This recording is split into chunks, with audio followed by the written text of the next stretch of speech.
Hey, I'm Chris Robin, aka at Detroit Beastie, here with Team Riser Fall to talk about Beasties Boomers for Wednesday, June 8th. Can you believe it's already the 8th of June? That's insane to me. But before I get into my favorite stack of the day, just make sure you go to the website, like, share, subscribe, and when you get there, use promo code Beastie. You're going to get $10 off your first month of premium services, and that involves everything: the projections, the stacks, the study hub, and not to mention what we got going on in the Discord, all the lock channels, the Ronin channels, leading up to the baseball lock this evening and every evening. A little bit of hockey, basketball, whatever you want, you can get your fix here at Team Riser Fall. Let's bring in the stacks tool. Actually, let's bring in the projections tool. We used that yesterday with San Francisco. Mixed results. They only scored 3 runs, but we're going to run it back today and go over the projection. So let's bring it in and let's get to it.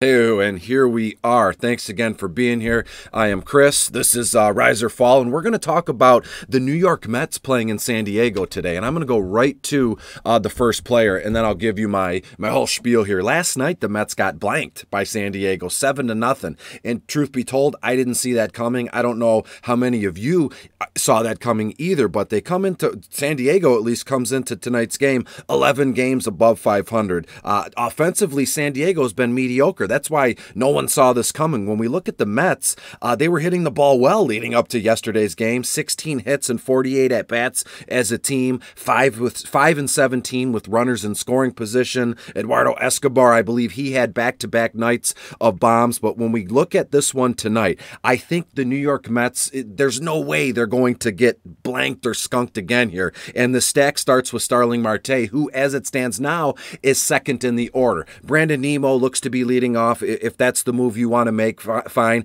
But when we go Marte, we can even mix in Canha at the end here. So let's talk about Starling Marte. When you look at his FanDuel projection, 12.56 so far. His projection tier is an A. His value tier is a B. That's okay. On FanDuel, at least, he's $3,800, as you can see right here. On DraftKings, he's $5,400. And one thing weird that I noticed, and maybe I can just let the cat out of the bag now, Marte, Lindor, and Pete Alonso, 2, 3, and 4 hitters in this New York Mets line, they're all the same price on DraftKings. Here, I'll show you. When you go to DraftKings, we can just pivot, boom, right to Lindor as we speak. When we type in Lindor, Francisco, I believe, didn't he slam his finger in a fridge or a door, and the New York Mets GM was making fun of it, and the fans weren't all that thrilled by that. But hey, what can you do? When you look at Lindor, 9.53 projection tonight, and when you look at his projection tier, it's an A. His value, that's a C, but that's on DraftKings. We'll double back to FanDuel briefly, but here, as you can see, $5,400 here.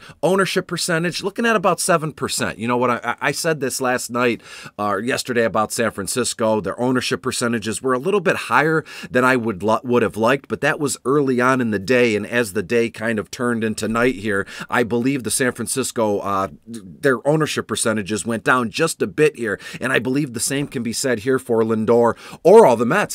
To be honest with you, maybe I catch a lot of flack for this one, but I'm saying the Mets got blanked yesterday, and that's a good move to go back to a team that was shut out, because the masses might, the casual DFS players might just, kind of go off in another direction and go, hey, it is what it is. The Mets got blanked, and we can sneak up and gain some leverage here. When we go down, let's stick on FanDuel here, and hopefully you're not hearing me, these big keystrokes I got going on. Alonso, there we go. Pete Alonso, a.k.a. the polar bear. Here he is, 13.38. That's nice. You love to see it. On FanDuel, his tier is an A. Ownership percentage is 10.4%. You hate to see that, but again, it's not the end of the world. I'm going to look up some personal, not projections, but some statistics that I have for some of these Mets guys in the evening here. And again, when you look at this one, Pete Alonso, 282 average, slugging percentage 546, and when you look at 16 home runs, 54 RBI,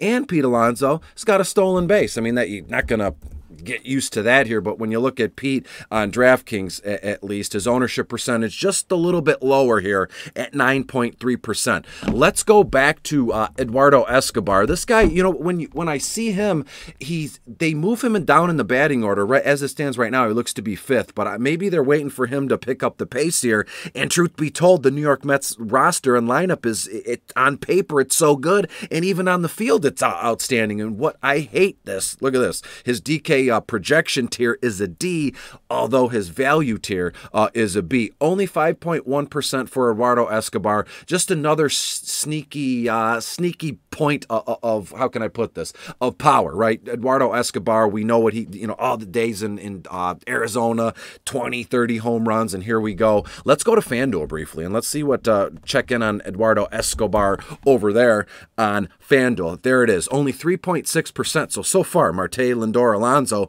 Escobar is kind of telling us, giving me like, we got to use him, right, in this slate here today. Last but not least, let's look up Mark Canha. All this guy does is get on base and hit the baseball, right? Let me bring up his so far this season. 302 average, 370 on base, slugging percentage, 395, 4 bombs, scored 27 times, 20 RBI as well. So Canha is, he's boring. People don't care about him. People don't talk about him. Yet here he is, 1, 2, 3, 4, 5, 6th in the order if we put Nemo first there. Ownership percentages, 3.18%. Let's check in on Mark Canha on DraftKings, and we'll get you the heck out of here. Not really an abbreviated video, but I'm just trying to sneakily go over everything early this morning for you. When you look at his projection, 6.5. Ownership percentage, just the important stuff, 5% against Sean Manaea, left-handed pitcher. Let's bring my face in now. And here we are, back once again. Thanks for being here. Again, I'm Chris Robin, a.k.a. at Detroit Beastie. I really want to hammer home New York Mets tonight in San Diego against Sean Manaea. He's been okay, but I'm telling you now, this New York Mets lineup is very good, and they're a proud group of men. There's just no way they're going to let that shutout kind of fester in here. So I'm thinking they go nuts in this one to score. I think they score 6 or 7 runs tonight against San Diego. So as I said, let's stack up that 2 through 5 in the batting order, and just in case Marte is inactive tonight, which why would he be? Why did I even say that out loud here? But it's Marte, Lindor, Alonso, Escobar, and Canha if you want to mix and match here. Before I split, make sure you go to Team Rise or Fall, like, share, subscribe to the video, use promo code BEASTIE, and you'll get $10 off your first month of premium services. Until I see you tomorrow on Thursday, June 9th, be good, and I'll talk to you soon. Bye.